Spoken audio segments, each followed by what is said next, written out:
Mercy is for now. This is an age where we are in need of great mercy. They're very, very relevant right here and right now. What is the role of divine mercy in today's world? Oh, big time.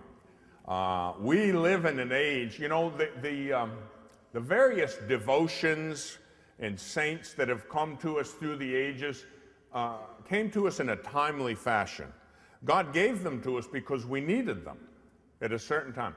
Look at the world today, or, you know, look at what you know, our own culture. You know, we know our own culture better than anything.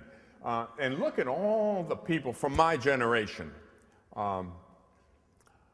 confused, you know, addicted to drugs, alcohol, sexual things, you know, all kinds of addiction. I think I don't want to be irreverent in any way because I love St. Paul. Somebody asked me who my favorite saint was in one of these. St. Paul is my favorite saint because he's kind of an example for me. He was the first one that more or less did kind of what I do. He went first. But mercy. St. Paul said, it seems to me, you know the story of St. Paul, you know, how he was persecuting the church, and he was even, St. Paul was a murderer, by the way. You understand? You get that? You ever get that connection? You know, St. Paul basically killed St. Stephen. Yeah. When they piled their cloaks at the feet of Saul, and they stoned Stephen to death, you know, that's a sign that Paul was in charge. It's like a military officer gives the command, wipe out the village.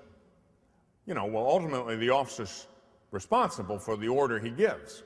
He may have not pulled the trigger, but he's responsible. You know, he may have had to do it, or maybe it was an abuse, you know, depending. Well, Paul was guilty of the death of St. Stephen, the first martyr, right?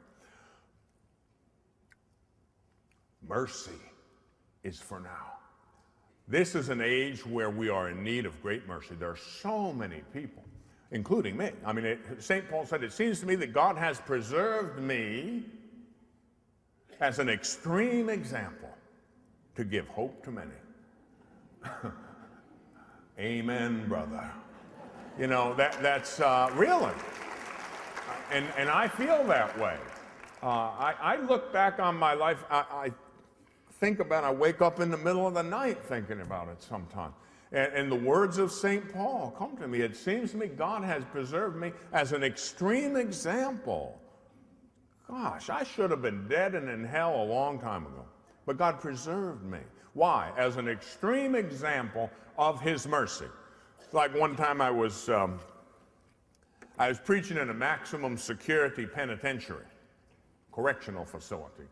And when I gave my testimony, my personal story, and when I was finished, a big old guy, one of the inmates, I mean, he was big. He could be playing in the Super Bowl next week, believe me. Big old guy came walking up to me, and I wasn't sure if he was happy or not. And I got a little bit nervous, and he got up to me, he held out his hand, big old smile, shook his head, said, man, Father, if God can forgive you, I know he can forgive me. And that guy, these guys were all in there for murder and stuff, you know, they were pretty bad. He said, after hearing it, man, if God can forgive you, I know he can forgive me. Amen, brother, that's right. That's right. Yes, these are times that the divine mercy devotion, that reality of the mercy of Jesus, oh yes, very, very relevant right here and right now. Why? Because so many of us can relate to that.